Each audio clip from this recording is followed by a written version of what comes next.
Gripe. La gripe, también, gripa o influenza, es una enfermedad infecciosa causada por el influenza virus A o el influenza virus B, géneros ambos de virus de ARN de la familia Orthomyxoviridae. Aunque en algunos países se utilizan los términos gripe o gripa para referirse al resfriado común, estos términos no deben de confundirse o usarse por igual. Las palabras gripe y gripa proceden de la palabra francesa grippe, procedente del suizo-alemán gruppi, acurrucarse, mientras que influenza procede del italiano. La gripe puede ser similar a un resfriado, sin embargo, suele iniciar súbitamente con fiebre alta, dolor de garganta, debilidad, malestar general, dolores musculares, mialgias, dolor estomacal, dolores articulares, artralgias, dolor de cabeza, cefalea, y tos, que generalmente es seca y sin mucosidad. También puede provocar, esto más a menudo en niños, náuseas, vómitos y diarrea. En los seres humanos puede afectar las vías respiratorias, esto es, la nariz, la garganta, los bronquios y, con poca frecuencia, los pulmones. Sin embargo, también puede afectar al corazón, el cerebro o los músculos.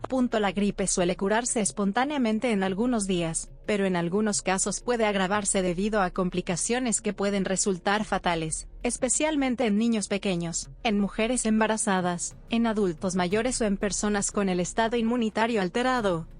La gripe se distribuye mundialmente en patrones estacionales, ya sea como epidemias o pandemias que provocan una considerable morbilidad y mortalidad. Anualmente se presenta en otoño e invierno en zonas templadas. Se transmite desde individuos infectados a través de gotas en aerosol cargadas de virus procedentes de secreción nasal, bronquial o saliva que contenga alguna de ellas, emitidas con la tos o los estornudos o solo al hablar. Generalmente se requiere una distancia cercana, menor a 1 metro, con la persona enferma para contraer la infección. El tratamiento es solo sintomático, y en los casos graves y hospitalarios es solo de mantenimiento de constantes, pues los fármacos antivirales tienen una eficacia muy limitada. Los más eficaces son los inhibidores de la neuraminidasa, y no carecen de toxicidad. Los antibióticos solo son útiles si hay infección bacteriana asociada. El pronóstico es bueno con recuperación parcial a la semana y total a los 15 días, siendo, en las epidemias habituales, los exitus letalis consecuencia de la patología o del deficiente estado inmunitario, previos a la infección gripal. En los países desarrollados, se han establecido campañas de vacunación anuales frente a la gripe para las personas con mayor riesgo de contraer la enfermedad o que son más vulnerables a sus complicaciones, así como controles estrictos a las aves de corral. La vacuna humana habitual es la trivalente, que contiene proteínas purificadas e inactivadas de las 3 cepas que se considera que serán más comunes en la siguiente epidemia, 2 subtipos del virus A de la gripe, y 1 del virus B. Una vacuna elaborada para la gripe de un determinado año puede no ser eficaz para campañas posteriores, debido a las frecuentes y rápidas mutaciones, cambios en sus antígenos, que sufre el virus, y a la dominancia variable de las diferentes cepas. Historia. Los síntomas de la gripe en humanos fueron descritos por Hipócrates el 412 a.C. Desde entonces se han descrito numerosos episodios similares. Desde 1173, Hirsch tabuló una serie de brotes periódicos de gripe. En América, la primera descripción de una epidemia de gripe se documentó en Texcoco, en 1552, y se le denominó pestilencia catarral. De 1580 se cuenta con el primer registro detallado de una gran pandemia de gripe, y desde entonces se han descrito 31 pandemias. La pandemia gripal de 1580 comenzó en Asia y se extendió a Europa, África y finalmente a América, aunque quizá fuera de tosferina. Los italianos la denominaron influencia planetaria, por una serie de fenómenos astrales que se observaron previo al brote. De esta denominación surgió el nombre influenza. Las pandemias se sucedieron durante los siglos XVII y XVIII, siendo la de 1830-1833 especialmente virulenta y de gran morbilidad, ya que infectó una cuarta parte de la población expuesta. La pandemia más letal conocida fue la Gran Pandemia de Gripe Española de 1918, virus A, subtipo H1N1, que se presentó en 2 oleadas entre la primavera de 1918 y el otoño de 1919. así denominada porque en España la ocurrencia de la enfermedad fue ampliamente publicitada, lo cual no ocurría con el resto de las naciones, dada la censura imperante durante el período de la Primera Guerra Mundial en la cual estaban inmersos. Las estimaciones más antiguas indicaban poco más de 20 millones de muertos, mientras que actualmente se sitúa la cifra entre 50 y 100 millones de personas fallecidas por aquella pandemia en todo el mundo. Esta pandemia ha sido descrita como el mayor holocausto médico de la historia, y causó al menos tantos muertos como la peste negra. Esta gran mortalidad fue debida a la alta tasa de infectividad, hasta el 50% de la población expuesta, y a la gravedad de los síntomas causados por la producción masiva de citocinas, tormenta de citocinas. A esto hay que sumar que los primeros síntomas, en 1918, fueron atribuidos a otras enfermedades como dengue, cólera, o la fiebre tifoidea. Un observador escribía que una de las peores complicaciones es la hemorragia de las mucosas, especialmente la nasal, la del estómago o la intestinal. También son frecuentes el sangrado de oídos y las petequias. La mayor parte de las muertes ocurrieron por neumonía bacteriana, una infección secundaria provocada por la gripe. Pero el virus también mató, directamente, a consecuencia de las hemorragias masivas y el edema pulmonar. La pandemia de 1918 tuvo un origen geográfico aún dudoso y se extendió por todo el planeta, incluso al Ártico y a remotas islas del Océano Pacífico. La gravedad inesperada de la enfermedad produjo la muerte de entre el 2 y el 20% de todos los infectados, frente a la tasa habitual de mortalidad de la gripe común, que está en torno al 0,1%. Otra característica diferencial de esta pandemia fue que la mortalidad afectó sobre todo a jóvenes, con un 99% de las muertes en personas por debajo de los 65 años, y más de la mitad en adultos entre los 20 y los 40 años. La gripe común tiene sus mayores tasas de mortalidad, por el contrario, en los estratos de población más joven, menores de 2 años, y sobre todo entre los mayores de 70. La mortalidad total real de la pandemia de gripe de 1918-1919 no se conoce con certeza, pero se estima que en torno al 2,5% al 5% de la población mundial murió por su causa, unos 25 millones de personas solo en las primeras 25 semanas. Valga como comparación que el virus del SIDA ha causado esa misma cantidad de muertes en sus primeros 25 años de existencia. Con la reciente disponibilidad de muestras de fallecidos por el virus de la gran pandemia de gripe de 1918, cultivos de virus de la gripe, y las novedosas técnicas de biología molecular se ha conseguido clonar el genoma completo del agente causal de la pandemia de 1918. Para ello, se ha utilizado metodología basada en la genética reversa para generar un virus de influenza que contiene los 8 segmentos genéticos de este virus. Este logro permite estudiar las propiedades asociadas a su extraordinaria virulencia. En marcado contraste con la influenza humana contemporánea, el virus H1N1, en los ensayos realizados en vitro el virus de la pandemia de 1918 tuvo la capacidad de replicarse en ausencia de tripsina, lo que le permitió causar la muerte en ratones y embriones de pollo, mostrando un fenotipo de alta replicación en las células epiteliales bronquiales. Por otra parte, la expresión coordinada de los genes del virus de 1918 sin duda otorga un fenotipo único de alta virulencia observada con este virus pandémico, y que no se ha observado en ningún otro virus de la influenza analizado hasta este momento. Las pandemias posteriores de gripe, la gripe asiática, tipo A, subtipo H2N2, y la de 1968 o gripe de Hong Kong, tipo A, subtipo H3N2, no han sido tan devastadoras, pero también provocaron millones de defunciones. En las últimas pandemias, la disponibilidad de antibióticos ha servido para controlar las infecciones oportunistas, y esto ayudó a reducir la tasa de mortalidad con respecto a la de la gran pandemia de 1918. La familia de virus Orthomyxoviridae es la causante, etiología, de la gripe y fue descrita por primera vez en cerdos por Richard Schope en 1931. Este descubrimiento fue seguido en breve por el aislamiento del virus en humanos por un grupo de investigación dirigido por Patrick Laidlaw y el Medical Research Council del Reino Unido en 1933. Sin embargo, hubo que esperar hasta 1935 para que Wendell Meredith Stanley, Premio Nobel de Química 1946, estableciera la verdadera naturaleza no celular de los virus. El primer paso significativo hacia la prevención de la gripe fue el desarrollo de una vacuna de virus muertos por Thomas Francis Jr. en 1944. Posteriormente Frank McFarlane Burnett demostró que los virus pierden virulencia al ser cultivados en proteína de huevo, posibilitándose así las vacunas de virus inactivados, mucho más eficaces. La aplicación de esta observación permitió a un grupo de investigadores de la Universidad de Michigan desarrollar la primera vacuna empleada en población, con la colaboración del Ejército de los Estados Unidos. La decisión del ejército de participar en el desarrollo de esta vacuna se debió a su experiencia con la gripe durante la Primera Guerra Mundial, cuando miles de soldados murieron por el virus en cuestión de pocos meses. Aunque se desataron algunos temores con la gripe del cerdo de Nueva Jersey en 1976, en 1977 con un rebrote de la gripe rusa, y en Hong Kong y otros países asiáticos en 1997, con la variante H5N1 de la gripe aviar, no ha habido ninguna pandemia de importancia desde la gripe de Hong Kong de 1968. En mayo de 2009 México tuvo una alerta de H1N1, gripe A, que mantuvo a la población de la Ciudad de México en cuarentena. La inmunidad adquirida con las pandemias previas, y las campañas de vacunación parecen haber limitado la extensión del virus y pueden ayudar a prevenir futuras pandemias. Durante el siglo XX se produjeron 5 pandemias de gripe debido a la aparición por mutación de diferentes cepas del virus.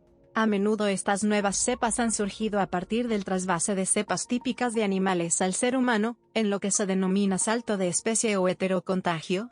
Una variante mortal del virus de la gripe aviar denominada H5N1 pasó por ser la principal candidata para la siguiente pandemia de gripe en humanos desde que traspasó la barrera de especie en los años 1990 y provocó decenas de defunciones en Asia, hasta la aparición de la neogripe A, H1N1, en 2009. Afortunadamente aquella variante aviar no mutó, y no puede transmitirse de persona a persona, pues solo afectó a humanos desde aves contagiadas, y ese contagio no es fácil pues requiere unas condiciones muy especiales. Epidemiología. Los virus de la gripe resisten más en ambiente seco y frío. Pueden conservar su capacidad infectiva durante una semana a la temperatura del cuerpo humano, durante 30 días a 0 grados, y durante mucho más tiempo a menores temperaturas. Puede ser fácilmente inactivado mediante detergentes o desinfectantes. Variaciones estacionales. La incidencia global se calcula en 10-20%, pero la selectiva, en determinados grupos poblacionales, puede llegar al 40-50%. La gripe alcanza sus picos de mayor prevalencia durante el invierno y, debido a que el hemisferio norte y el hemisferio sur atraviesan esta estación en diferentes momentos, existen, de hecho, 2 temporadas de gripe cada año, de octubre a abril en el hemisferio norte, y de mayo a septiembre en el hemisferio sur. Este es el motivo por el que la OMS, asesorada por los Centros Nacionales para la Gripe, hace recomendaciones para 2 formulaciones vacunales cada año, una para cada hemisferio. Además del clima y la humedad, el estilo de vida de las poblaciones, y otros factores están asociados a la aparición de la gripe. No está completamente claro por qué las epidemias de gripe ocurren de esta forma estacional, y no de manera más uniforme a lo largo de todo el año. Una posible explicación es que el contacto interpersonal es más estrecho en invierno debido a un mayor tiempo de vida en el interior de domicilios y edificios y esto facilitaría una transmisión del virus de persona a persona. Otra explicación es que las temperaturas más altas de los meses de verano, y la mayor sequedad del aire limitaría la expulsión del moco por deshidratación del mismo, dificultando la transmisión a través del mecanismo de aerosol que se da durante la tos o el estornudo. El virus también puede sobrevivir mucho más tiempo en los fomites, objetos y superficies transmisores como pomos de puertas, encimeras. Cuando el ambiente es más frío, los desplazamientos poblacionales durante las vacaciones de Navidad en el hemisferio norte también podrían jugar algún papel. Un factor que puede contribuir al fenómeno estacional es que la transmisión a través del aerosol mucoso es mayor en ambientes fríos, por debajo de 5 grados, y escasa humedad relativa. Sin embargo, los cambios estacionales en las tasas de infección se dan también en regiones tropicales, y estos picos de infección pueden verse principalmente durante la temporada de lluvias. Los cambios estacionales en las tasas de contacto durante los periodos escolares parecen jugar un rol más importante que en otras enfermedades escolares como el sarampión y la tos ferina. Una combinación de estos pequeños factores estacionales puede verse amplificada por fenómenos de resonancia dinámica con los ciclos endógenos de enfermedades regionales. No se conoce el mecanismo por el cual el virus subsiste entre los brotes epidémicos y se han sugerido dos hipótesis. Pandemias. En las pandemias, y así se definen, la epidemia progresa hasta afectar a todo el planeta. Fue particularmente famosa y mortífera la de 1580, que algunos creen fue en realidad de tos ferina. Las 5 últimas, del siglo XX, han sido causadas por virus de la cepa A, con la aparición de los subtipos. Las 3 últimas pandemias se originaron en Asia, avanzaron hacia Occidente y pasaron a América. Las pandemias tienen características comunes. La letalidad acumulada de las epidemias supera, en mucho, a la de las pandemias. Virus H3N2. Un estudio realizado acerca de la eficiencia de la entrada del virus H3N2 ha demostrado que la presencia de diferentes neuraminidasas afecta a la eficiencia de entrada del virus de la gripe.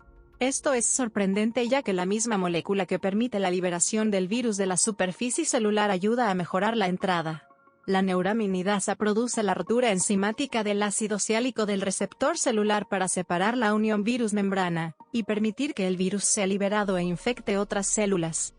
El estudio generó diferentes pseudovirus que infectaban a la bacteria de la cepa X31 y que presentaban solamente hemaglutinina sin neuraminidasa, H3X31, hemaglutinina y neuraminidasa propias de la cepa X31, H3X31-N2X31, partículas que presentan la hemaglutinina de la bacteria X31 y la neuraminidasa de la cepa Japan, H3X31-N2 Japan, y la última con la hemaglutinina de la bacteria X31, y la neuraminidasa de una cepa que causa gripe aviar, H3X31-N2MS96. Se demostró mediante diversos ensayos que las bacterias que presentaban hemaglutinina y neuraminidasa coincidentes, es decir, que provenían ambas de la misma cepa, la H3X31-N2X31, presentaban mayor eficacia de entrada, seguidas por la H3X31-N2 Japan, ya que la neuraminidasa de la cepa Japan es más parecida filogenéticamente a la neuraminidasa de la X31, luego la H3X31-N2MS96, y por último la que no presenta neuraminidasa. Por lo tanto, presentar la neuraminidasa correspondiente es esencial en la entrada viral, y los desajustes en la combinación de hemaglutinina y neuraminidasa pueden causar un descenso importante en la capacidad infectiva. Etiología, virología. Tipos de virus de la gripe. El virus de la gripe es un virus ARN de la familia Orthomyxoviridae, que comprende 5 géneros. Solo los 3 primeros, influenza virus, son causantes de gripe. La nomenclatura general de los virus de la gripe como tipos A, B o C se basa en características antigénicas de la nucleoproteína, NP, y los antígenos proteínicos de la matriz, M, para cada género. Cada género a su vez, se subtipifica y las cepas o subtipos se designan siguiendo este criterio. Influenza virus A. Este género posee una especie, el influenza A virus. Las aves acuáticas salvajes son los huéspedes naturales de sus muchos subtipos. En ocasiones los virus pueden transmitirse a otras especies, lo que puede provocar graves epidemias en la población de aves para consumo humano, o saltar directamente al hombre con la consiguiente pandemia. Los virus de tipo A son los patógenos más agresivos de los 3 géneros que pueden provocar la enfermedad. En función del anticuerpo dominante pueden ser divididos en varios serotipos diferentes. Los serotipos que han sido confirmados en humanos son Influenza virus B. Este género comprende a la especie Influenza B virus. Infecta casi en exclusiva a humanos, y es menos frecuente y menos agresivo que el tipo A. Además del hombre, el único animal susceptible de ser infectado por este tipo de virus es la foca. Este virus tiene una tasa de mutación de 2 a 3 veces más baja que el tipo A, por lo que es genéticamente menos diverso, conociéndose solamente un serotipo del grupo B. A consecuencia de esta carencia de variabilidad antigénica, un cierto grado de inmunidad frente a este tipo se adquiere normalmente desde la infancia. Sin embargo, presenta el suficiente grado de mutación como para impedir la inmunidad completa y definitiva. Esta reducida tasa de cambios antigénicos, en combinación con su limitado rango de huéspedes posibles, determina la inexistencia de pandemias de virus tipo B. Influenza virus C. Este género posee una especie, el influenza C virus, que infecta a humanos y a cerdos, y que puede causar cuadros graves y epidemias locales en animales. El tipo C es menos frecuente que los otros dos tipos, y parece ser responsable con cierta frecuencia de cuadros banales en niños. Estructura y propiedades. Los influenza virus A, B y C poseen una estructura muy parecida. Las partículas víricas alcanzan un diámetro de entre 80 y 120 nanómetros con una forma más o menos esférica, aunque en ocasiones pueden verse algunos ejemplares de tipo filamentoso. Aunque inusual para un virus, su genoma no es un fragmento único de ácido nucleico, sino que contiene 7 u 8 fragmentos de ARN inverso. El genoma del tipo A codifica 11 proteínas: hemaglutinina, A, neuraminidasa, Na, nucleoproteína, NP, M1, M2, NS1, NS2 NEP, PA, PB1, PB1F2 y PB2. A y Na son grandes cadenas glicoproteicas que se proyectan del exterior de la partícula vírica. A es una lectina mediadora de la fijación del virus a la célula diana, y de la entrada del material genético en ella, mientras que Na está involucrada en la liberación de la progenie viral desde las células infectadas al exterior, mediante la ruptura de azúcares que ligan a las partículas virales maduras. Estas proteínas son objetivos para los fármacos antivirales. Además cumplen una función de antígeno al que los anticuerpos pueden fijarse. Los influenza virus A están clasificados en subtipos basándose en la respuesta antigénica a Na, dando lugar a la nomenclatura H y N como se mencionó más arriba. Patogenia. Infección. Los virus de la gripe se fijan mediante hemaglutininas a los azúcares de ácido ciálico de la membrana celular de las células epiteliales mucosas de las fosas nasales, garganta y pulmones, más en nasofaringe y tráquea, pues la afectación bronquiolar y alveolar se da solo en los casos graves, en los mamíferos, y del intestino, en las aves. Paso 1 de la imagen. Por tanto, la entrada del virus de la gripe requiere la presencia de hemaglutinina, A, mientras que la salida requiere neuraminidasa. La entrada es mediada por endocitosísis por clatrina y se produce mediante estos pasos. En primer lugar, la hemaglutinina del virus de la gripe reconoce los receptores que presentan ácido ciálico en la superficie celular. El complejo virus receptor es introducido en la célula por endocitosis. A causa de la actividad de una bomba de protones vacuolar, los protones, H+, son bombeados dentro de la vesícula, por lo que el pH de la vesícula endosomal desciende. La proteína viral M2 transporta los H+ al núcleo del virión. El descenso en el pH libera la proteína viral M1 del RNA viral, ya que M1 está localizada entre la envoltura viral y el genoma. El descenso en el pH endosomal también desencadena cambios conformacionales en la hemaglutinina. Esto causa la exposición del péptido de fusión, una secuencia hidrofóbica que se inserta en la membrana endosomal, y causa que se fusione con la envoltura viral. El RNA viral y las proteínas, como M1, son liberados en el citoplasma y el genoma viral es transportado al núcleo celular para la replicación del RNA viral. Replicación. La célula importa el virus mediante endocitosis. Los ciclos de replicación duran entre 4 y 6 horas. En el endosoma así formado, parte de las proteínas de hemaglutinina fusionan la cubierta viral con la membrana vacuolar, liberando las moléculas de ARN vírico, proteínas accesorias y de ARN polimerasa al citoplasma. Paso 2. Estas proteínas y ARN forman un complejo que es transportado al núcleo celular, donde la ARN polimerasa comienza a transcribir copias complementarias positivas de ARN inverso, antisentido. Pasos 3 y B. El ARN vírico puede ser devuelto al citoplasma y traducido, paso 4, o permanecer en el núcleo. Las proteínas víricas recién creadas son también secretadas mediante el aparato de Golgi hacia la superficie celular, en el caso de la neuraminidasa y la hemaglutinina, paso 5b, o transportadas de vuelta al núcleo para fijarse al ARN y formar nuevas partículas víricas, Paso quinta. Otras proteínas víricas tienen múltiples acciones en la célula huésped, incluyendo la propia degradación del ARN celular con el fin de emplear los nucleótidos resultantes para la síntesis de Mas-ARN inhibiendo la transcripción del ARN celular. El genoma vírico está compuesto por 8 segmentos de ARN de una sola cadena, monocatenario. El ARN inverso formado dará lugar al genoma de futuros virus, ARN polimerasa y otras proteínas virales que se ensamblarán en un nuevo virión con capacidad infectante. Las moléculas de hemaglutinina y neuraminidasa se agrupan formando protuberancias en la membrana celular.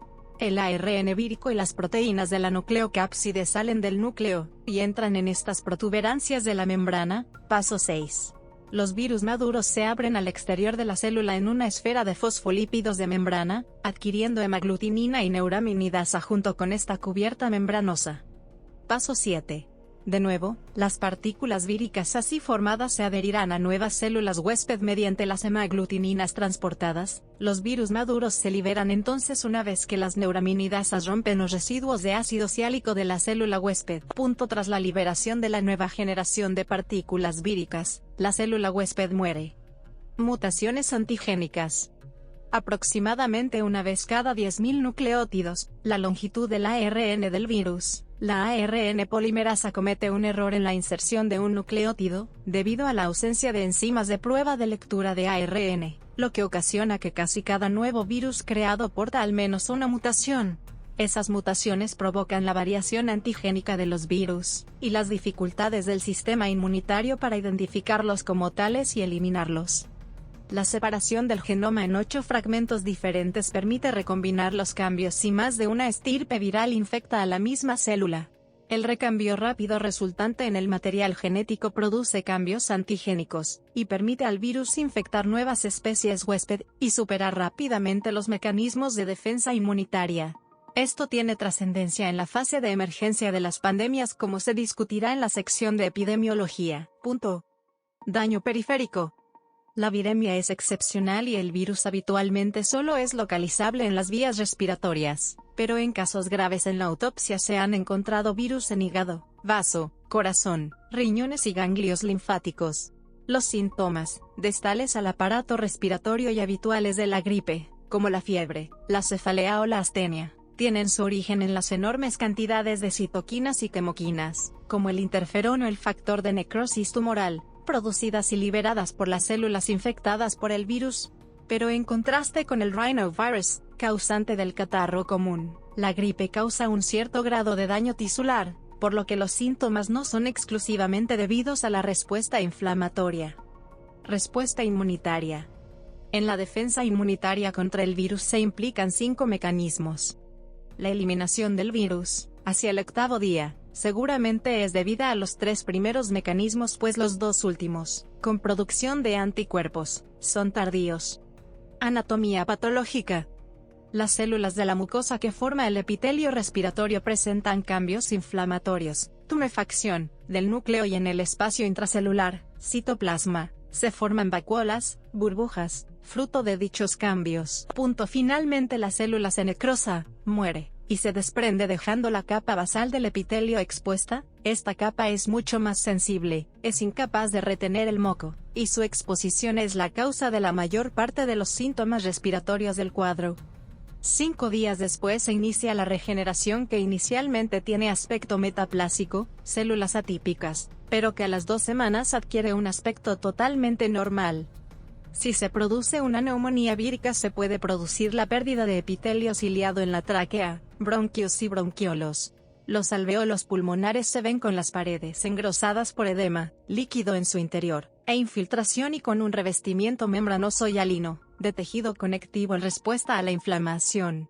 Con ello el intercambio de oxígeno entre el pulmón y la sangre se ve comprometido, y el déficit de oxígeno en sangre puede ocasionar una disminución global de oxígeno disponible para los tejidos, hipoxia tisular, con el consiguiente deterioro funcional. Diagnóstico. Síntomas y signos. La infección con virus de influenza puede ser asintomática y subclínica sin interferir en la capacidad laboral, pero con plena infectividad.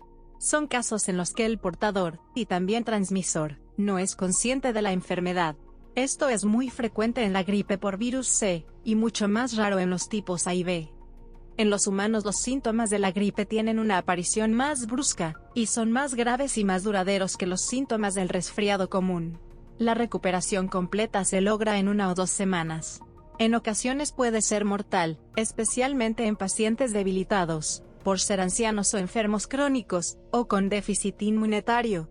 La gripe puede agravar patologías crónicas previas. Pacientes con enfisema, bronquitis crónica o asma pueden presentar episodios de disnea durante la fase aguda de la gripe, y también puede agravarse una patología coronaria previa o descompensarse un cuadro de insuficiencia cardíaca.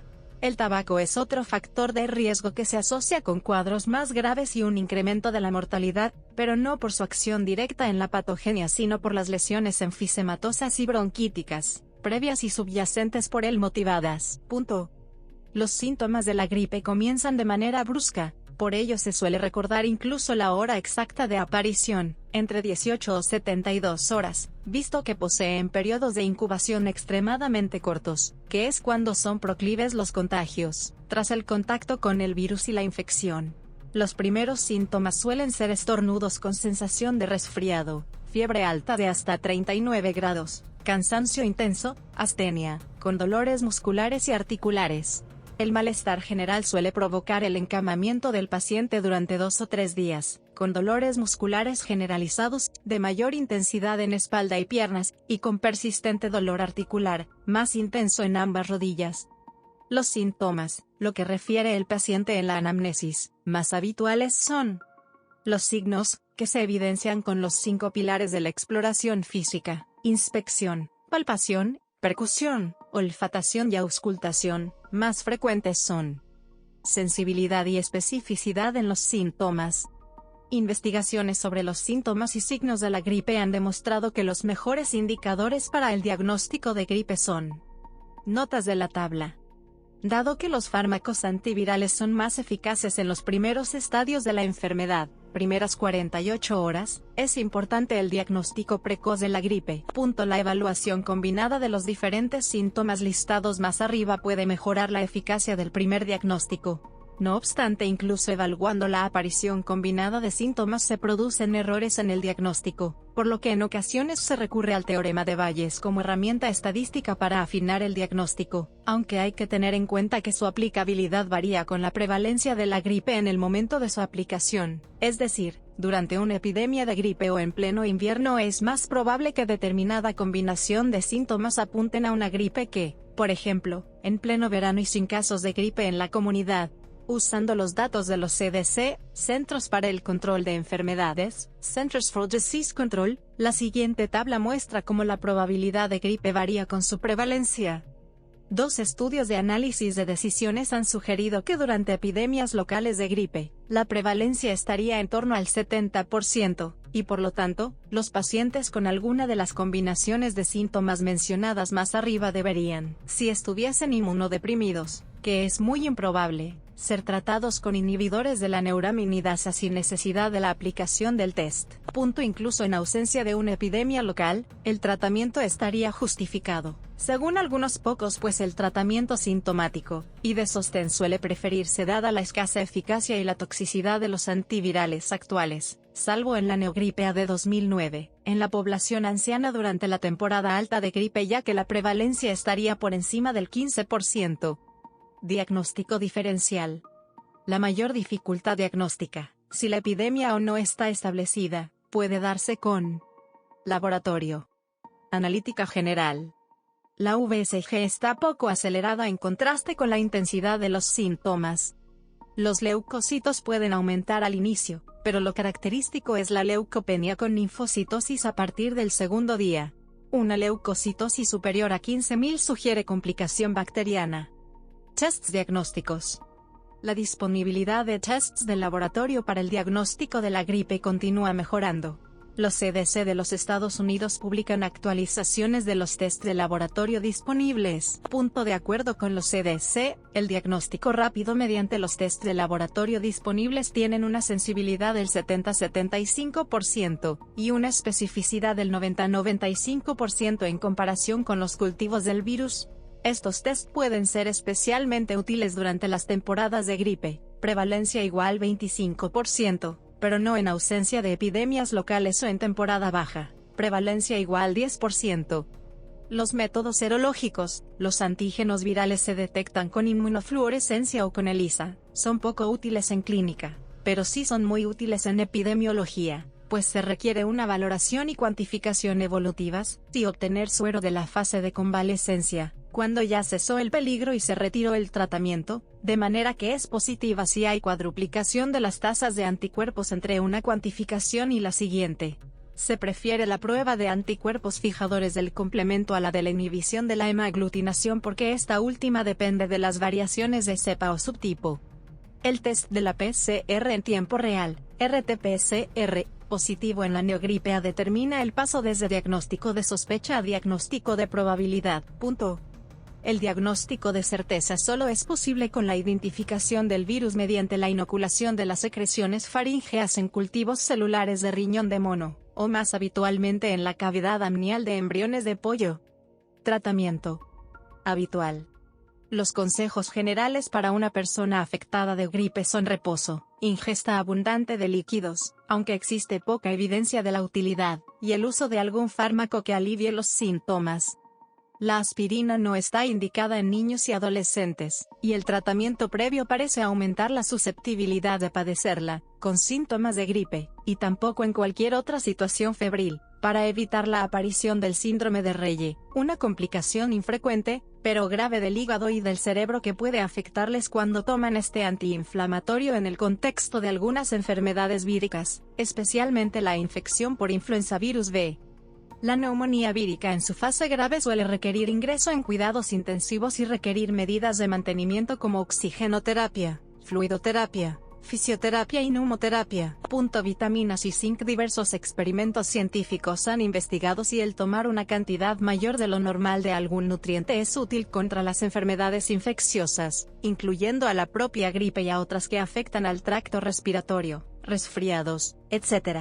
Estas investigaciones se han centrado principalmente en estudiar la vitamina C, pero en algún caso se han extendido a la vitamina D y el zinc. Como resultado, las investigaciones solo han encontrado que el tomar una cantidad adicional de estos nutrientes ayuda a reducir la duración y la severidad de las enfermedades infecciosas, sin haber sido demostrado que eso valga para prevenirlas. En cualquier caso, sus efectos pueden variar dependiendo del paciente. Una cuestión distinta son los casos de desnutrición, en los que estos nutrientes deben ser ingeridos de alguna manera hasta niveles suficientes para asegurar que el sistema inmunitario del cuerpo humano funcione de manera normal. Esto consigue una gran mejoría en países en vías de desarrollo para prevenir y curar enfermedades como la neumonía, la diarrea y la malaria. Acerca de la vitamina D, hay que tener en cuenta que el cuerpo humano no tiene por qué ingerirla, pues estar expuesto al sol de manera moderada hace que la propia piel la produzca. Si es ingerida en suplementos hay que llevar más cuidado, pues al ser liposoluble y no hidrosoluble puede acumularse y provocar intoxicación en dosis altas. Antibióticos. Dado que la gripe es una infección vírica, los antibióticos, fármacos antibacterianos, pero inactivos frente a virus, no mejoran el cuadro, salvo que se prescriban por la aparición de una infección bacteriana secundaria, situación en la que suele ser útil la tinción de Gram, y un antibiograma para elegir el antibiótico adecuado. No se deben administrar con fines profilácticos, preventivos, pues además de su inutilidad, así se seleccionan cepas microbianas multiresistentes. Antivirales. En general, los fármacos antivirales se reservan para personas con alto riesgo de padecer complicaciones, como obesos mórbidos, hospitalizados, ancianos, menores de 5 años, comorbilidades crónicas, o clínica severa. Es ideal empezar el tratamiento antes de 2 días de iniciados los síntomas. Los dos tipos principales de antivirales son los inhibidores de la neuraminidasa y los inhibidores M2, derivados del adamantano. Inhibidores de la neuraminidasa. Son de primera elección en la infección por el virus de la gripe, aunque el CDC estadounidense recomendó el uso de inhibidores M2 durante la temporada de gripe 2005-2006. Lamentablemente, un estudio demostró que la administración del tratamiento antiviral en pacientes con gripe provoca la aparición de resistencia durante la terapia, alterando el pronóstico de la enfermedad. Ello tiene importancia en el impacto que lleva el tratar masivamente a una comunidad, 20% de la población, durante una pandemia, lo cual puede provocar la desastrosa aparición de cepas resistentes durante el periodo de administración del tratamiento. El oseltamivir, de nombre comercial Tamiflu, y el zanamivir, Relenza, son inhibidores de la neuraminidasa que han sido diseñados para detener la propagación del virus en el organismo humano.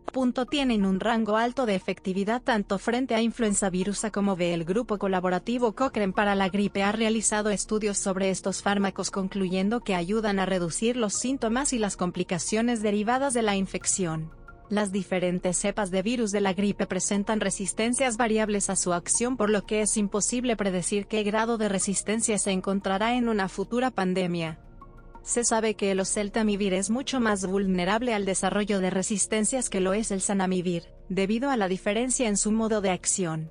Sin embargo, el zanamivir es un medicamento inhalado, de modo que puede no ser adecuado para el tratamiento de una infección sistémica puesto que las concentraciones del zanamivir, aunque muy buenas en el tracto respiratorio, no alcanzan un efecto sistémico adecuado.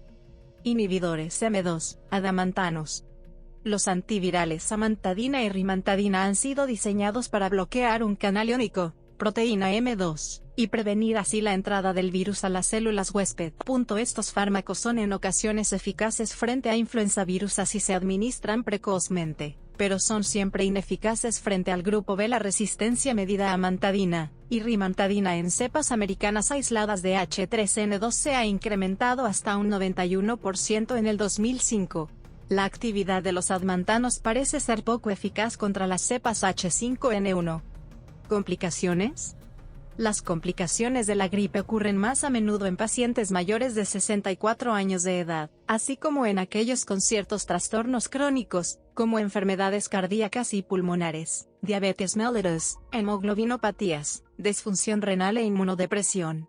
La pulmonía es la complicación más grave de la gripe y puede presentarse como neumonía gripal primaria, neumonía bacteriana secundaria o neumonía mixta, vírica y bacteriana. Neumonía vírica es la menos frecuente, pero la más grave de todas las complicaciones neumónicas.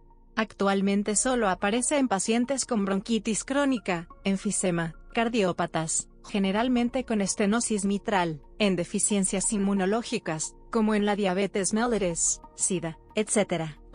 Y ya más raramente en el embarazo, frecuente en la pandemia de 1918. Aparece como cuadro gripal que no se resuelve, y en el que hay aumento de la fiebre, expectoración escasa, pero sanguinolenta, taquipnea con dificultad respiratoria intensa y, finalmente, cianosis central. El paciente tiende a sentarse en la cama por la aparición de ortopnea, pues respira mejor sentado que estando incorporado. Como en todas las neumonías atípicas virales no hay consolidación pulmonar completa, los alvéolos siguen ventilando y por ello la exploración auscultatoria puede ser anodina, con murmullo vesicular normal. Contrastando con lo anterior, las radiografías de tórax muestran infiltrados muy difusos que son generalmente bilaterales y centrales, periliares. Es conveniente pedir la radiografía antero-posterior, y también la lateral izquierda para así evaluar mejor la extensión neumónica. La gasometría arterial muestra intensa hipoxia. El curso suele ser muy grave y el exitus letalis, a pesar de todas las terapias, suele sobrevenir a los 7 días. Neumonía bacteriana. Las bacterias patógenas más frecuentes son Streptococcus pneumoniae, Staphylococcus aureus y Haemophilus influenzae, que probablemente están previamente en la faringe, y causan la infección por disminuir las defensas broncopulmonares durante el cuadro gripal.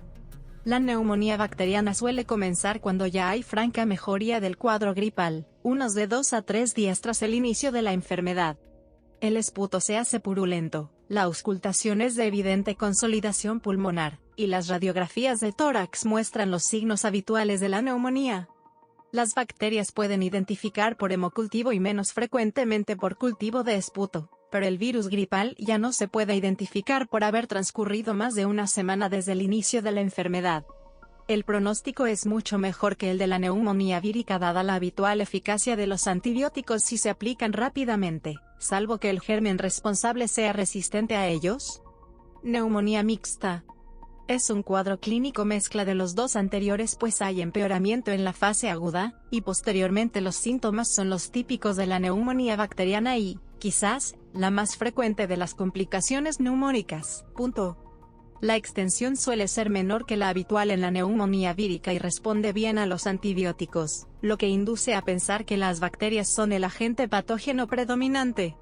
Síndrome de Reye. En este síndrome hay encefalopatía y degeneración grasa del hígado.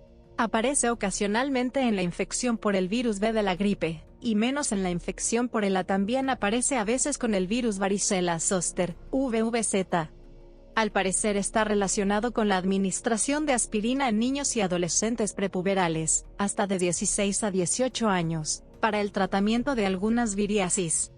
Hay náuseas y vómitos durante 1 o 2 días, seguidos de trastornos mentales, desde letargia a coma, con hepatomegalia, aumento del tamaño del hígado, y elevación de los niveles en el suero sanguíneo de las enzimas aspartato aminotransferasa, GAT, alanina aminotransferasa, GPT, y LDH en sangre, pero permaneciendo la bilirrubina normal y sin presentar ictericia. La mortalidad, que antes era del 40%, actualmente ha descendido al 10%. En las autopsias de pacientes fallecidos del síndrome de Reye no se suele encontrar el virus ni en cerebro ni en hígado. Otras complicaciones menos frecuentes descritas en asociación con la gripe incluyen, ya más raramente, pero que sí fueron frecuentes en la pandemia de 1918, pueden presentarse otras complicaciones neurológicas, de presentación muy ocasional, son parálisis de pares craneales, mielitis, sordera, afasia, hemiplegia, síndrome de Guillain-Barré y psicosis, pero la relación con el proceso gripal no está totalmente demostrada. Pronóstico. La mayoría de las personas que contraen la gripe se recuperan en 1 o 2 semanas, una de enfermedad y otra de convalecencia, pero algunas desarrollan complicaciones graves como neumonía. Según la OMS, cada invierno, 10 millones de personas contraen la gripe. La mayoría solo enferman y se ausentan del trabajo durante 1 semana, pero la población anciana presenta un mayor riesgo de complicaciones mortales. Sabemos que la cantidad de fallecimientos anuales es de unos cientos de miles de individuos, pero incluso en los países desarrollados las cifras son inciertas porque las autoridades médicas no suelen verificar quién muere realmente a consecuencia de la gripe y no de otros cuadros parecidos. Incluso la población sana puede verse afectada, y a cualquier edad pueden producirse complicaciones graves. El grupo de población de personas por encima de los 50 años, los niños pequeños y la población de cualquier edad con patología crónica tienen mayor riesgo de padecer esas complicaciones, como neumonía, bronquitis, sinusitis u otitis. Prevención. Vacunación. Existen vacunas y antivirales para la profilaxis y el tratamiento de las infecciones por el virus de la gripe. Las vacunas están formuladas a partir de virus inactivados o viriones atenuados de la gripe humana H1N1 y H3N2, así como los de los virus de la influenza B. Debido a que la antigenicidad de los virus salvajes evolucionan, las vacunas se reformulan anualmente. Sin embargo, cuando la antigenicidad de las cepas que forman parte de las vacunas, y la de los virus salvajes que circulan entre la población no coinciden, las vacunas dejan de ser efectivas. En otras ocasiones, incluso cuando ambas antigenicidades coinciden, se puede dar el caso de que aparezcan mutantes que escapan a la vacuna. Los fármacos más frecuentes incluyen la amantadina, que inhibe la pérdida de la envoltura de los viriones al interferir con M2, y oseltamivir, que inhibe la liberación de los viriones de las células infectadas al interferir con A. Sin embargo, los mutantes que son capaces de escapar a la vacuna se han generado, principalmente, en ex-usuarios de drogas y con menor frecuencia para el último fármaco. Se han realizado varios estudios con el objetivo de demostrar la inmunogenicidad de la vacuna inactivada contra la gripe. En 1976 se encontró que dicha inmunidad persistía al cabo de 3 años posterior a la vacunación del tipo monovalente. A 1 año después se reportó que los individuos vacunados durante una epidemia de influenza tipo A presentaban inmunidad a partir del 8º o 9º día después de la vacunación y persistía al cabo de 1 año. En 1982 se comprobó la eficacia de la vacuna trivalente en 75 reclutas del ejército italiano, y cientos de otros voluntarios de otros países. La vacunación antigripal está ampliamente recomendada para grupos de alto riesgo, que son aquellos en los que las complicaciones de la gripe pueden ser graves. Además de los grupos de riesgo, es habitual la vacunación anual del personal de servicios sociales básicos como médicos, docentes, bomberos o militares. En general, la vacuna se administra a todo aquel con mayor indefensión ante las complicaciones por déficit inmunitario, y también a todo aquel que lo solicite dadas sus escasas contraindicaciones, hipersensibilidad o alergia a las proteínas de huevo o a los antibióticos usados en el cultivo de los virus, a fin de dificultar la transmisión todo lo posible. Las vacunas frente al virus de la gripe pueden fabricarse siguiendo diferentes procesos. El más habitual es el cultivo de virus en proteínas de huevo de gallina. Tras su purificación, el virus es inactivado, mediante el uso de agentes químicos, detergentes, o físicos para producir una vacuna que pueden ser de virus íntegros o fraccionados. Estas últimas son de elección en niños por ocasionar menor número de reacciones febriles. También pueden realizarse cultivos de virus en proteínas de huevo hasta que pierden su virulencia, generando así vacunas. Las de virus vivos atenuados para administración nasal son menos aconsejables en inmunodeprimidos. La eficacia de estas vacunas es variable, y no se encuentran grandes diferencias entre las vacunas de virus fraccionado, subvirones, y las vacunas de subunidades, en términos de inocuidad, reactogenicidad e inmunidad en adultos y ancianos. Debido a la alta tasa de mutación del virus, una formulación vacunal concreta confiere inmunidad durante no más de unos pocos años. Cada año la OMS realiza una predicción sobre qué cepa del virus es más probable que sea la causante de la siguiente oleada, permitiendo así a la industria farmacéutica el desarrollo de las vacunas más apropiadas contra esas cepas. Las vacunas también se pueden desarrollar para proteger a las aves de corral de consumo humano de la gripe aviar. Estas vacunas pueden ser eficaces contra múltiples cepas, y son usadas junto con el sacrificio selectivo de los animales con mayor riesgo de transmisión de cepas mutadas, como parte de una estrategia de prevención con objeto de evitar o reducir las posibles epidemias y pandemias en humanos. Es posible estar vacunado y aún así contraer la gripe, 1 de cada 5 casos, pues la vacuna tiene una eficacia de alrededor del 80%. La vacuna se elabora antes de cada temporada de gripe para unas cepas específicas, pero puede suceder que se produzca la propagación de alguna cepa no prevista o mutada.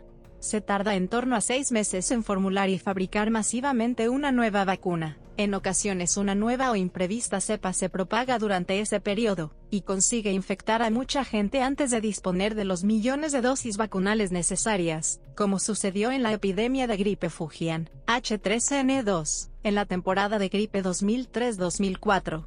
También es posible infectarse justo antes de la vacunación, y enfermar con la cepa supuestamente cubierta por la vacuna, ya que la vacuna tarda unas 2 semanas en lograr su máxima efectividad. La temporada 2006-2007 fue la primera en la que el CDC recomendó la vacunación anual de los niños menores de 5 años. Las vacunas contra la gripe son seguras, y rara vez se reportan efectos adversos. Los efectos secundarios más frecuentes son dolor, enrojecimiento y leve edema en el sitio de la inyección, 20%, dolor de cabeza, malestar y debilidad generalizada. Con menos frecuencia se han observado mareos e hipotensión. En 1-2% de los casos hay fiebre y síntomas constitucionales. Puede causar también reacciones inmunitarias que se asemejan a una infección real por el virus, o a síntomas generales de infección. Muchos síntomas catarrales o gripales son, en realidad, síntomas generales inespecíficos de infección, aunque de una manera leve y transitoria. Los casos más graves incluyen reacciones alérgicas y broncoespasmo, por reacción frente a alguno de los componentes de la vacuna, residuos de las proteínas del huevo o de los antibióticos empleados para su elaboración. No obstante, este tipo de reacciones son extremadamente infrecuentes. Higiene y asepsia en el control de la infección. Unos adecuados hábitos personales de higiene son eficaces también para la prevención de la infección. Las personas que han contraído la gripe son más infectivas durante el segundo y tercer día tras haberla contraído, y su capacidad infectiva se prolonga durante unos 10 días. Los niños son especialmente infectivos, más que los adultos, y pueden propagar partículas víricas desde antes incluso de la aparición de sus síntomas, y hasta 2 semanas después. Dado que la gripe se contagia a través de las gotas emitidas en aerosol con la tos, el estornudo e incluso con el habla, y a través del contacto con superficies contaminadas, es de especial importancia recomendar a la población que se cubra la cara cuando tosan o estornuden, así como el lavado frecuente de manos. La desinfección de superficies está recomendada en las zonas en las que puede depositarse el virus. El alcohol es un eficaz desinfectante del virus de la gripe, y si se usa junto con sales cuaternarias de amonio se incrementa notablemente su eficacia. En los hospitales las sales cuaternarias de amonio y diversos compuestos halogenados, como el hipoclorito de sodio, son habitualmente empleados para la desinfección de zonas sanitarias y equipamiento médico que han sido ocupados o usados por pacientes con síntomas de gripe. En anteriores pandemias el cierre de colegios, iglesias y teatros ralentizó la propagación del virus, pero no parece haber tenido una influencia significativa en la disminución de la tasa de mortalidad. Investigación. Las investigaciones sobre el virus de la gripe se están centrando en estudios de virología molecular, acerca de cómo el virus desencadena los mecanismos patogenéticos de la enfermedad, en la respuesta inmunológica del huésped, en la genómica viral y en la manera en que el virus se propaga provocando oleadas epidémicas. Estos trabajos están ayudando a desarrollar medidas de lucha más eficaces contra el virus. Por ejemplo, un mejor conocimiento de la respuesta inmunitaria del organismo ayuda al desarrollo de mejores vacunas, y un conocimiento detallado de cómo el virus penetra en las células diana mejora el diseño de los nuevos fármacos antivirales. Un importante programa básico de investigación es el Influenza Genome Sequencing Project, proyecto de secuenciación del genoma del virus de la gripe, que está creando una base de datos de secuencias genéticas del virus. Esta base de datos ayudará a clarificar qué factores influyen en la mayor mortalidad o virulencia de una cepa determinada frente a otra, qué genes están involucrados en la mayor o menor inmunogenicidad, y cómo el virus evoluciona en el tiempo. La investigación de nuevas vacunas es especialmente importante, ya que las actuales son lentas y caras de producir y deben ser reformuladas cada año. La secuenciación del genoma del virus de la gripe y el uso de la tecnología de recombinación genética pueden acelerar la aparición de la siguiente generación de cepas vacunales, permitiendo a los científicos colocar nuevos antígenos en cepas de vacunas previamente desarrolladas. Nuevas tecnologías están siendo también desarrolladas para permitir el crecimiento de virus directamente en cultivos celulares, mejorando las vacunas y disminuyendo los costes. La búsqueda de una vacuna universal para el tipo A, dirigida contra la superficie externa de la proteína transmembrana M2C, está siendo llevada a cabo en la Universidad de Gante por Walter Fiers, Xavier Saelens y su equipo, y ha concluido con éxito la fase I para ensayos clínicos. Infección en animales. El virus de la gripe puede infectar a numerosas especies animales, y producirse una transferencia de cepas virales entre ellas. Las aves son el principal reservorio animal del virus. Se han identificado hasta 16 variedades de hemaglutinina y 9 de neuraminidasa. Todos los subtipos conocidos, XNI, pueden aislarse en pájaros, pero muchos subtipos son endémicos de otras especies como humanos, perros, caballos y cerdos, en poblaciones de camellos, hurones, gatos, focas, bisones y ballenas. También se ha demostrado la existencia de infección o exposición al virus. Algunas variedades del virus se nombran en función de la especie a la que la cepa está adaptada o de la que es endémica. Las principales cepas nombradas usando esta convención son la gripe aviar, la gripe humana, la gripe del cerdo, la gripe del caballo y la gripe del perro. Con el nombre de gripe del gato se hace referencia normalmente a un tipo de rinotraqueitis vírica propia de los felinos o a la infección por calicivirus, pero exactamente a la infección por alguna de las variantes del influenza virus. En los cerdos, los caballos y los perros los síntomas suelen ser similares a los humanos, con tos, fiebre y pérdida del apetito. La existencia de pandemias en animales no está tan bien estudiada como en humanos, pero está registrada una epidemia de gripe en una población de focas de la costa de New England, causando aproximadamente unas 500 muertes en 1979-1980.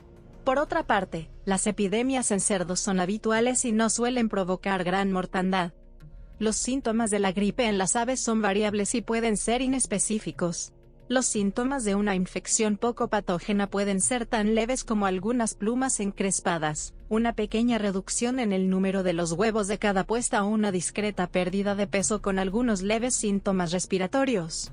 Estos síntomas leves e inespecíficos dificultan el diagnóstico de campo, siendo necesaria la realización de test de laboratorio para el diagnóstico de aves infectadas. Algunas cepas como la asiática H9N2 son extremadamente virulentas con las aves de corral, y pueden causar síntomas más graves y mayor mortalidad. En sus variantes más patógenas, la gripe en los pollos y los pavos provoca la aparición repentina de un cuadro grave con una mortalidad cercana al 100% en 48 horas. Dado que el virus se propaga con mucha rapidez en condiciones de hacinamiento propias de las granjas intensivas de estas aves, estas epidemias pueden causar grandes pérdidas económicas. Una cepa muy patógena de H5N1 adaptada a las aves, llamada Paya H5N1. De las siglas en inglés Highly Pathogenic Avian Influenza Virus tipo A, subtipo H5N1, virus de la gripe aviar tipo A altamente patogénico, provoca la gripe aviar, endémica de muchas poblaciones de pájaros, especialmente en el sudeste asiático. Esta cepa asiática de Paya H5N1 se está extendiendo por todo el mundo.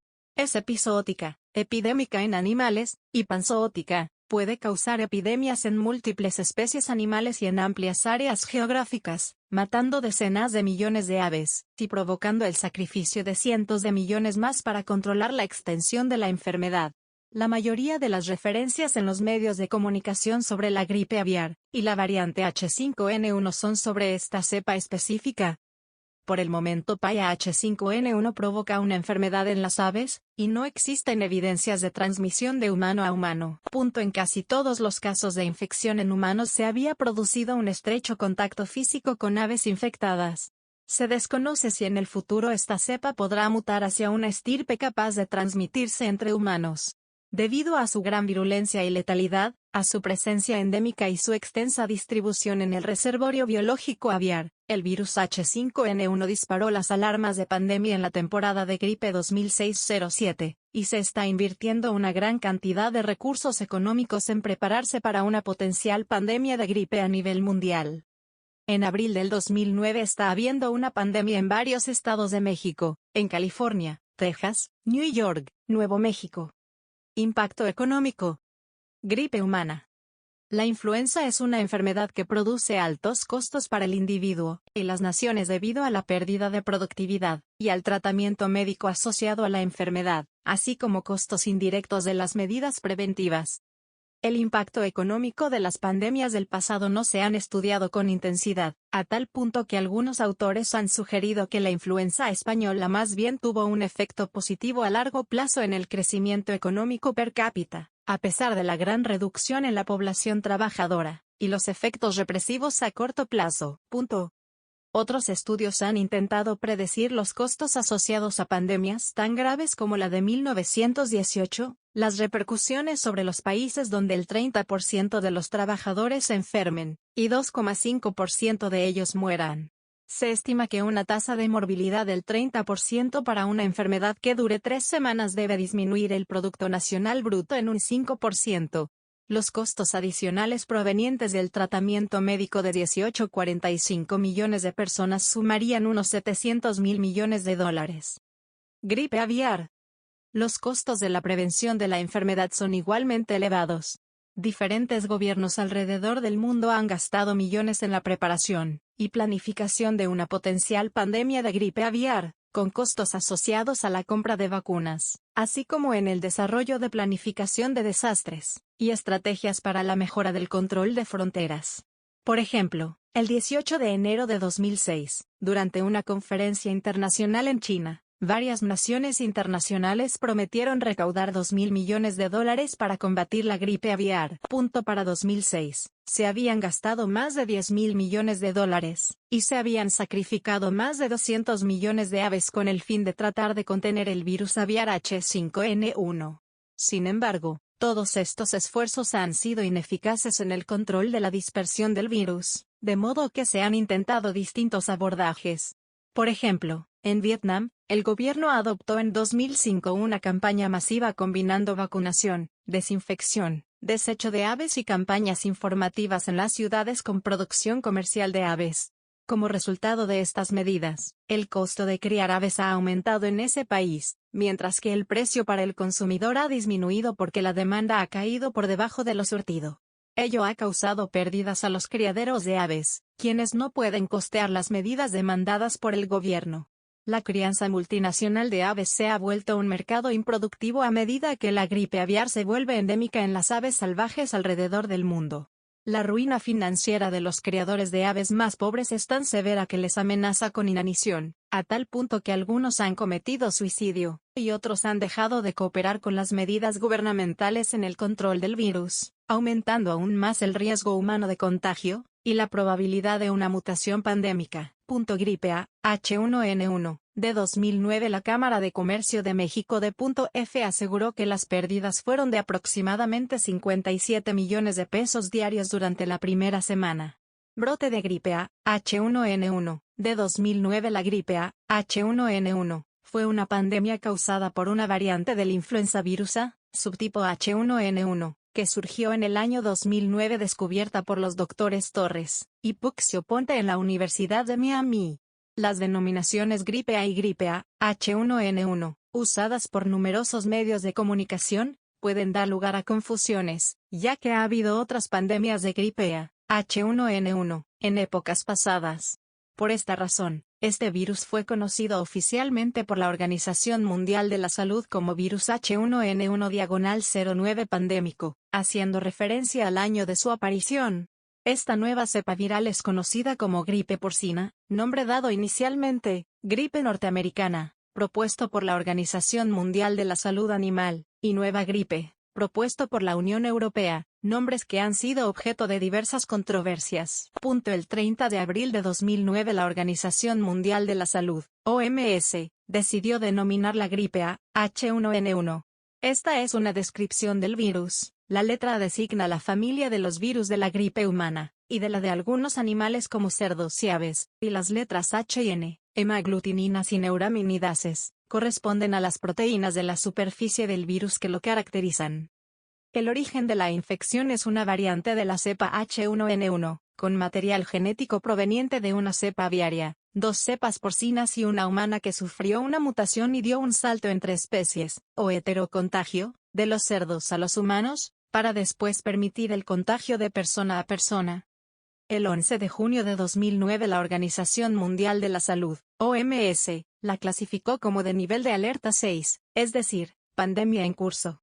Para poder clasificar una enfermedad a dicho nivel, debe verse involucrada la aparición de brotes comunitarios, ocasionados localmente sin la presencia de una persona infectada proveniente de la región del brote inicial. Sin embargo, ese nivel de alerta no define la gravedad de la enfermedad producida por el virus, sino su extensión geográfica. El 10 de agosto de 2010 la OMS anunció el fin de la pandemia, 14 meses después y luego de haberle dado la vuelta al mundo. La pandemia tuvo una mortalidad baja, en contraste con su amplia distribución, dejando tras de sí unas 19.000 víctimas. Véase también. Bibliografía. Referencias. Enlaces externos. Referencias. Enlaces externos. Referencias. Enlaces externos. Referencias. Enlaces externos. Referencias. Enlaces externos. Referencias. Enlaces externos. Referencias. Enlaces externos. Referencias.